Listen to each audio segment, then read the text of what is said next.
One thing that I would say that I think is very helpful to the to one particular environmental question is that two of the potential constraints that have been argued by those most concerned about rail freight arising from HS2 to increase the amount of additional provision for freight would be addressed by taking out, as is proposed, and I believe the government's accepting and has withdrawn, the HS1, HS2 link, which is a link that gets shared with freight, and therefore that was one of the areas of weakness of that particular scheme, but also through the proposition that there should be an acceleration of the scheme northwards from Lichfield to Crewe, and that happens to be a part of the network that's fairly constrained, and until that is complete or something else is done, there is a limit on the amount of rail freight that could be added to the network with HS2. So I think that's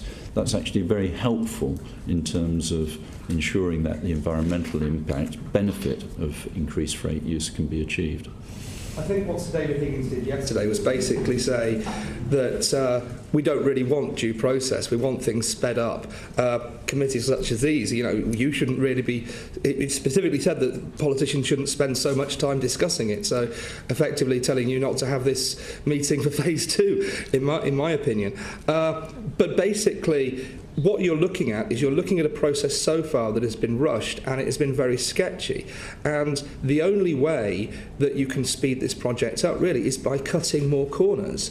And we were very worried that in the rush to get things done quicker, which won't actually save any money, of course, because saving money by doing things quicker based on cutting out inflation only works if you've included inflation in your original costings. But it seems very worrying that more corners will be cut in the future.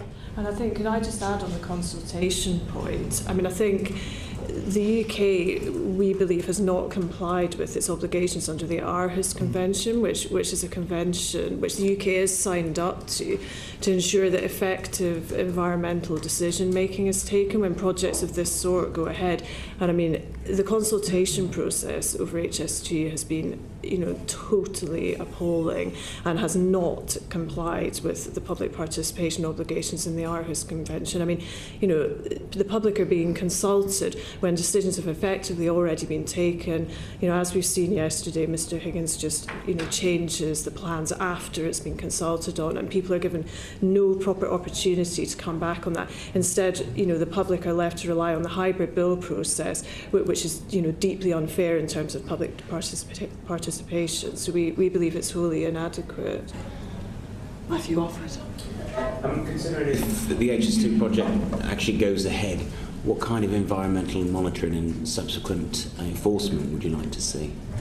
Well, I think it's just got to be independent, as we've said before, to have the councils involved and to have people appointed who work for the councils who will ensure that the mitigation is done up to the required standard, and if it's not, that they will have enforcement abilities and that the contractors will have to stop work and ensure that the correct mitigation is put in place. I mean, things like noise, if it turns, and we're not looking at it on this committee, but as an example, if it turns out to be worse in reality, then further mitigation has to be put in place. But it has to be somebody independent, and there has to be a proper process. And instead of having the draft code of construction practice at the moment is just littered with so far as is reasonably practicable, but it's not giving ample protection to communities. And I think the other thing that needs to happen as well is just that the way decisions are taken needs to be more transparent. I mean, we've talked about it today. I mean, there's lots of occasions where different community groups have come up with alternatives which are much better environmentally and are either cost neutral or cost possibly a little bit more,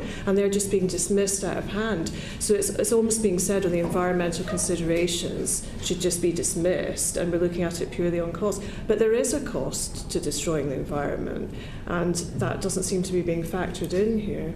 And the greater danger with that, of course, is for taking the noise example, but any other mitigation provisions could apply here, is that if you don't get it right when you're building HS2, and you have to then go back and retrofit, the costs associated with putting those additional measures in will be far greater. That's exactly what happened in Germany, where they completely underestimated noise, as this example, and then they had to go back and put noise barriers in, which would have been far cheaper if they'd done it when they were constructing the whole project altogether. Okay, my second question was going to ask, who do you think should be responsible for that? Oh, without doubt, I think the local councils are ideally placed to do this. Right. But they have the structure, they have the appropriate arrangements to put this sort of thing in place. Funds? Sorry? Do they have the funds? Well, HS2 will pay, of course. No, the councils don't have the funds, and therefore they are going to need a degree of funding from somewhere. I mean, they can't get it from the ratepayers. Why should the ratepayers pay in order to make sure that HS2 does its job properly? That would be wholly unreasonable. Which takes us nicely on to my final question, which is, what financial environmental safeguards would you like to see in the hybrid bill that would address both the issues of noise and also the issue of enforcement through I would be looking to see that there was adequate remuneration for the work which local councils do. Not a profit. We're not seeking to make money out of it. We just want to recover the time that our EHOs spend on this sort of work to ensure that it's not a burden on the ratepayers. Why should it be? And without putting words into Mr. Ruckin's mouth, you mentioned the example of Germany with the sound boards. How would you like to see such issues addressed in the hybrid bill? Well, the difficulty is that you've had an environmental statement which has not really proposed mitigation measures. I would suggest that potentially you have to go back to some of the community-based proposals that were made, because in reality that's what's going to happen when it comes to petitioning, that the proposals that were put forward by communities that were completely ignored by HS2 Limited in terms of mitigation, they will see the committee as the opportunity as a right of appeal on those projects. And it's really sad that we've got to this stage and mitigation hasn't been taken seriously. But how you can actually get it ready for an amendment and second reading, I don't think that's possible. I think it will have to happen at committee stage, and obviously communities are preparing to petition on the basis of the proposals that they've been working up for 2 or 3 years in many cases. Okay, thank you.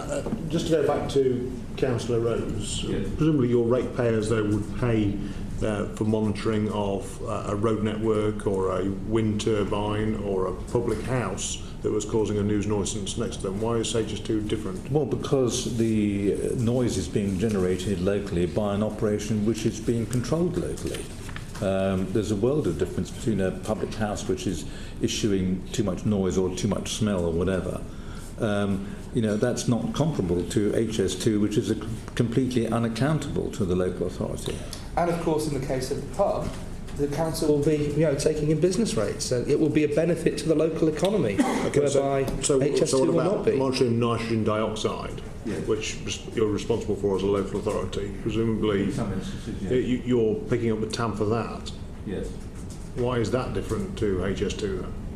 Because obviously that's caused by the road network where you pay no rates. Well, because we do environmental monitoring, because there is a risk to public health and a risk to our residents. Sorry, I can't see quite your point. That's. You're saying that HS2 will have to pay for the monitoring of the noise levels. What I'm saying to you is that you're doing nitrogen dioxide testing, which is affecting your residents, but you're picking the tab up for that. Because the environmental monitoring which we're doing locally in part of a town or part of a city is something that we have control over.